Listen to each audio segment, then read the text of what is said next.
Well, Jim, before we wrap things up here this week after that glowing Raw review, I was saving this for the end because I didn't know how long we would go with it. It's such a fascinating story. And then, of course, Tony Khan decided to go Tony Khan on us all. Vince McMahon. Again, we said this story is going to keep blowing up in the news. As reported, and I'll read you what Brandon Thurston at WrestleNomics tweeted out. Vince McMahon has filed a motion to compel arbitration in the Grant versus WWE et al. Case. As expected, McMahon's defense is that the NDA he and Janel Grant agreed to contains an arbitration clause, and therefore this dispute should go to private arbitration. Now let's really stress that right there. Vince wants to get this away from the public. Well, that's what that is. He does. Yeah. And she asked for a jury trial, so the exact opposite. Yeah, well, we're going to see a lot of opposites. That's opposites attract. But we're going to see a lot of opposites here in the next few minutes. But the first thing is, yes, but would that, if you signed an NDA because you committed an actionable crime, which is what the Janel Grant side is alleging, either under coercion or duress or the old okey doke, or you didn't know it was actually an actionable crime, is that still bindable? And the point is, not only does he want it to go into arbitration, but he wants his $1 million back, doesn't he? Well, that's the other thing, too, because if he ended the agreement when he stopped paying her because he believed that she was the one leaking out the stories, if that's the case, then you would think the terms of the contract ended when the contract ended, and he pulled out of it. If he's saying now, I don't pay you, also you have to abide by the rules of the deal for which I'm not paying you, and you have to refund me the small amount of money, well, $1 million out of $3 million or whatever that I did pay you on this before I stopped paying you. How does he get all of his cake and eat it too, if that's not crossing the line there? With enough money to pay for every lawyer he would ever need. With enough money to train every lawyer and send them all to law school. Here, pick 1,000 guys, send them to law school. We'll still have plenty left over. But so on this issue, the Janel Grant side is he committed crimes, he should be investigated, and we want a jury trial. And the Vince McMahon side is, not only is she full of shit, I want private arbitration, and I want all my money back that I did pay her. So they're seemingly about as polar opposite on that as you can get. Well, I have the actual document here, Jim. Let me read a little bit of this. Defendant Vincent K. McMahon respectfully submits this memorandum of law in support of his motion to compel arbitration, everything we just said. Preliminary statement. By publicly filing her salacious, false, and defamatory complaint, plaintiff has brazenly and intentionally violated a binding contract to arbitrate. So again, by filing the lawsuit, not by the original allegation that he stopped paying her of leaking it. But anyway, the complaint's outrageous claims of sexual abuse and coercion are pure fiction, plainly intended to garner publicity, and are flatly contradicted by the plaintiff's own contemporaneous statements. Contrary to the plaintiff's false allegations, plaintiff and defendant, collectively the parties, engaged in a consensual relationship during which the defendant never coerced plaintiff into doing anything and never mistreated her in any way. In any way! In fact, a love letter plaintiff wrote to defendant shortly before the parties ended their relationship, plaintiff described defendant as, and as a quote, my best friend, my love, and my everything, praising him for being the, again, another quote I think she was stealing that from Barry White, wasn't she? Wonderful, tender, vulnerable. No, that's from Barry Manilow. Heart on your sleeve soul that you really are. It is incredulous that plaintiff, a then 42-year-old woman who claims on her resume to have a law degree from Pace University, would have written these words to the defendant months after all the events in the complaint of alleged abuse, coercion, and sex trafficking took place. Yeah, what? That'd be crazy. This woman is guilty, Your Honor. Well, now they go into basically calling her a liar. At the time the parties met in 2019, plaintiff was not, and this is a quote, dealing with profound grief from her parents' death and struggling financially, as she described in her complaint, and she had not been, and there's another quote, devoting years to around-the-clock caregiving of her parents. Well, what kind of fraud is she? That was what she got all her sympathy for. Well, again, the statement goes on, and it's very much the Vince McMahon side. Let me go to an article here from the New York Post. Well, but basically, I read this whole thing. I got this far into this fiasco. And boy, when you read that, you want to throw rocks to this woman. You want to run her out of town on a rail. You would curse the ground that she walked on, this horrible, heinous woman. After you read this statement from Vince McMahon's legal team. Just a horrible, terrible person she must be. And according to McMahon's legal team, they're saying that her saying she was dealing with profound grief was a lie. According to them, her father lived in a senior home in Stamford before he passed away and was not cared for by her. And her mother died in 2017, 2 years prior to meeting Vince McMahon, as laid out originally in the complaint. Callis, who I believe is Grant's attorney. And also, wait a minute, did you get to the part where they said that, and during this whole affair that Vince McMahon and Ms. Grant had, that she was living with her fiancé or financier or whatever? Well, I'm going to get there. Okay, well, yeah, that's a great part. But according to Grant's attorney, Callis, I forget what her first name is, it's here somewhere. Maria. Grant's father was in in-home hospice until his final days, where she continued to care for him around the clock. Prior to his death, she had been caring for her blind, wheelchair-bound mother. Using the grief of someone who lost both parents is an all-new level of disgusting. Fuck Vince McMahon. He's obviously guilty. Why, that no good son of a bitch, that poor woman. Now, again, this goes into a lot of the origin of the story. She was down on her luck. Her parents had just died. She was down because of that, didn't have any employment. Someone in the building who, did we determine if she had a relation? Is there a bomb dropping? What is happening in the sky right now? In your state, I have no idea. It could be just the regular rain bringing all the pollution down with it. Or it could be this show. I'm not sure. But that all goes to the origin story of how she met him. And at the same time, we wondered, well, how was she living in this building? Well, we can keep going. You're entertaining me so far. Well, again, I will go back to this article in the New York Post. I'm bouncing around a little bit.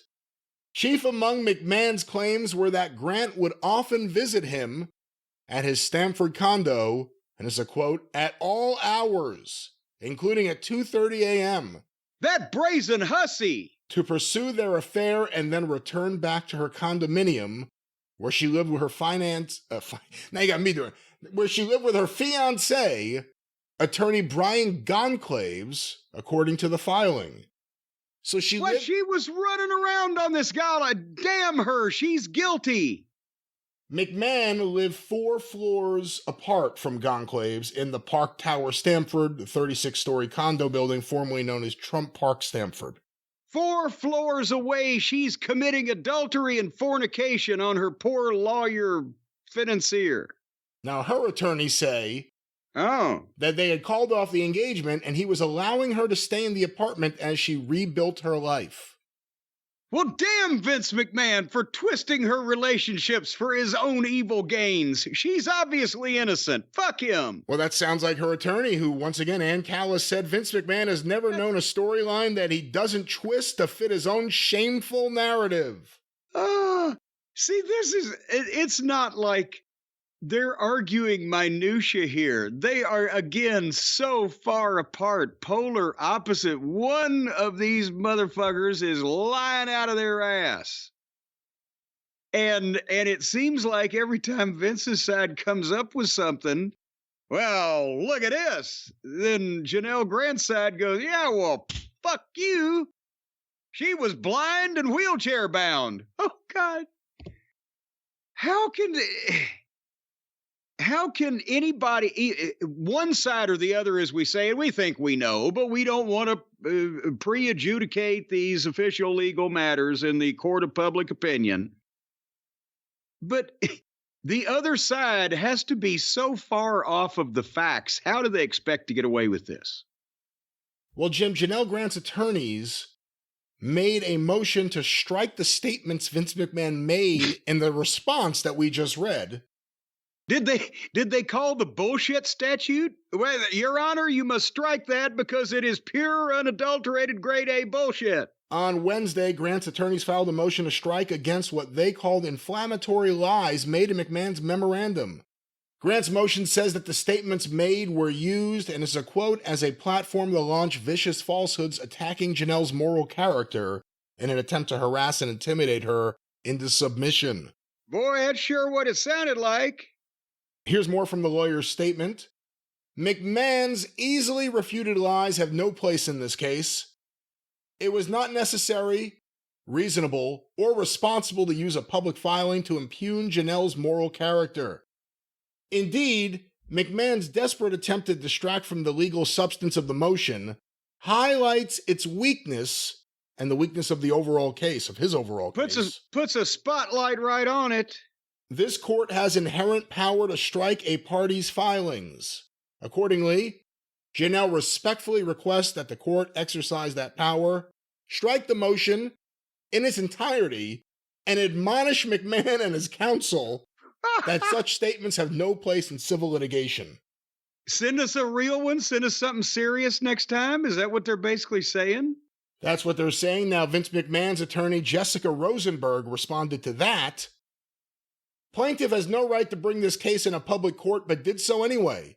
Now that she chose this public forum to falsely accuse Mr. McMahon, she wants to silence his ability to respond. Well, damn her! She can't have it both ways.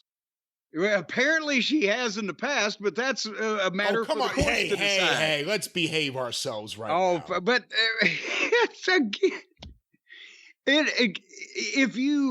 if somebody was suing you, could you just, say, well, like this person fucks Dalmatians in the park late at night in front of children and is a noted fucking, asshole on this count or other, and just enter that in? Or do you have to kind of be able to prove these things? Well, as we are recording, we have some breaking news. Let's go to this real quick. This is being broke by Post Wrestling, an article by John Pollock and Brandon Thurston.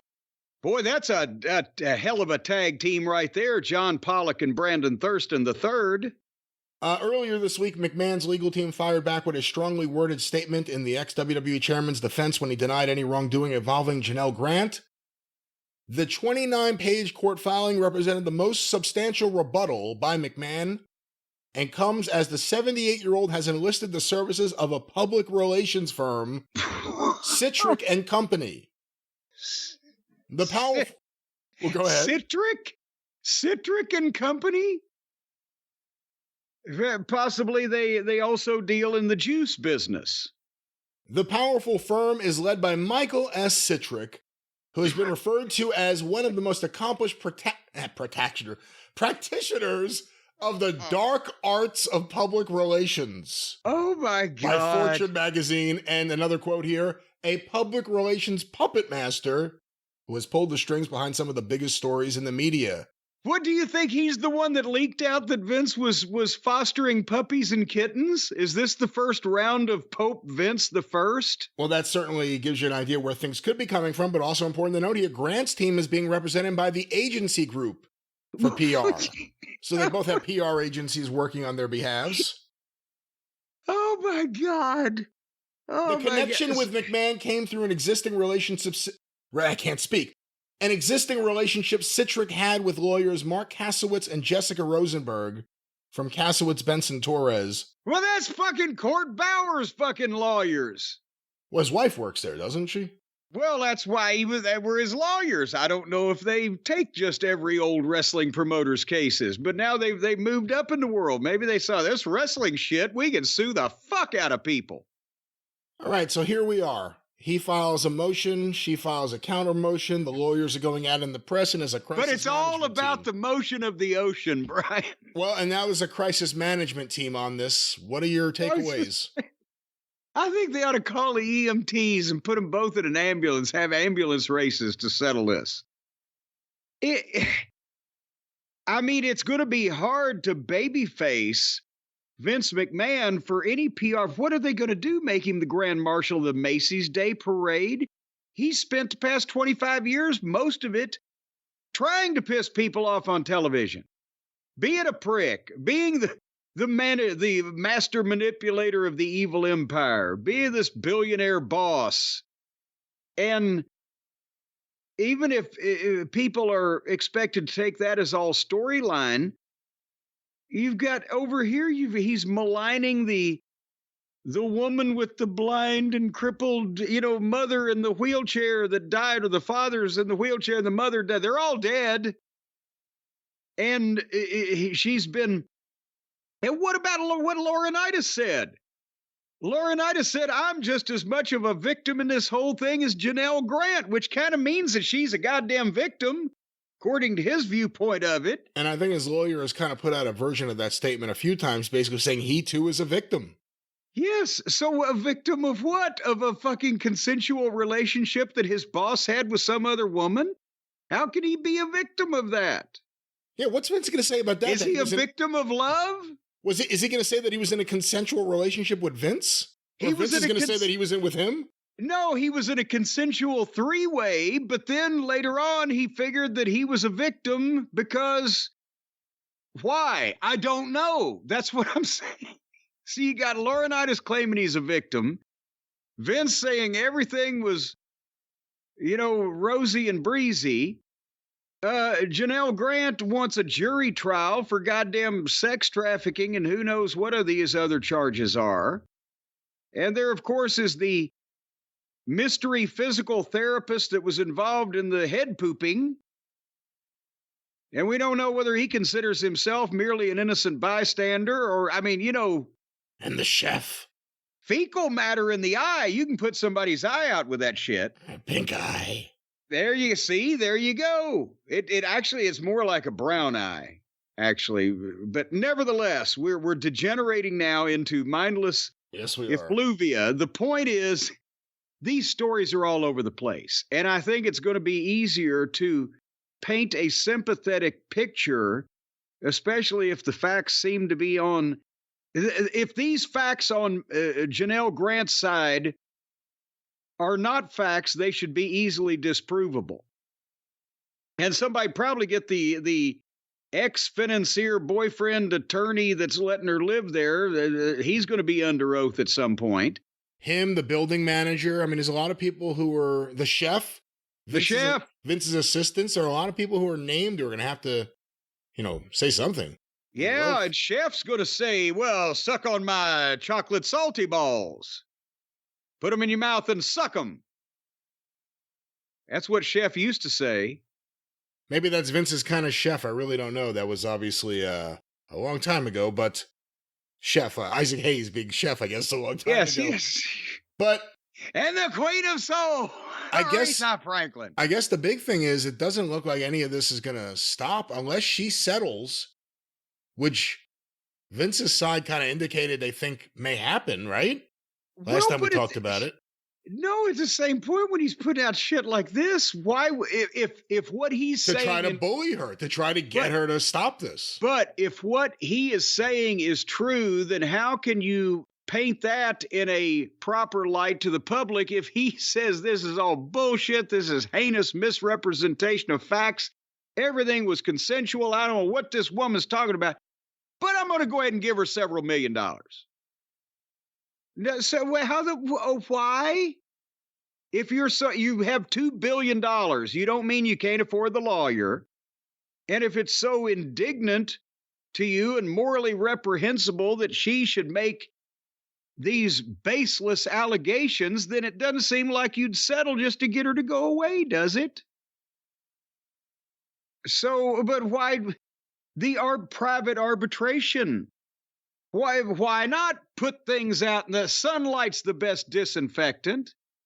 If Vince's attorneys can prove that all these things they say are true, why doesn't he want put me on the stand? I'll tell him what happened. I can see him saying that. Except if he's guilty as goddamn Jack the Ripper, in which case he might not want to say that. He has enough money to fight this in the courts forever. And forever is not, in Vince's case, going to be a very, very long time. He's fucking 80. And listen, the last time he had a trial, he had a neck brace. This time we already had back surgery. I saw a video of him and his girlfriend, I guess, going to a restaurant in New York. He looked frail with a cane. Now we know he's rescuing animals and giving them to his friends or whatever the hell was going on over there. Does his new confidant, I don't want to say girlfriend as applies to Vince McMahon sounds so juvenile, but his new confidant, I wonder if she thinks down deep when they're sitting in this fancy restaurant and people recognize him, if they're wondering if he's pooping on her head. How do you get through that feeling? The awkward feeling that everybody is staring at you, wondering if you're getting your head pooped on. It's happened to you, Brian. You've had that feeling. And I've never had that feeling, but how do you think Linda McMahon feels? Because people have to be seeing her thinking, geez, was Vince doing this nutty shit with her? She may have been one of the OG poopers or poopies. Shipoopy, shipoopy, shipoopy. You think she may have been one of the old school poopers or poopies?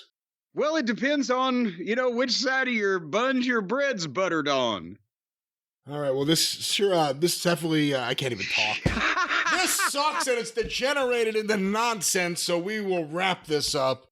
That's the latest. Milk lemonade around the corner fudge is made. That's the latest in the Vince McMahon news. We will obviously stay on top of whatever else happens because it seems like it is going to be happening in the press. Back and forth and pretty quick. Hither and yon till somebody pulls out.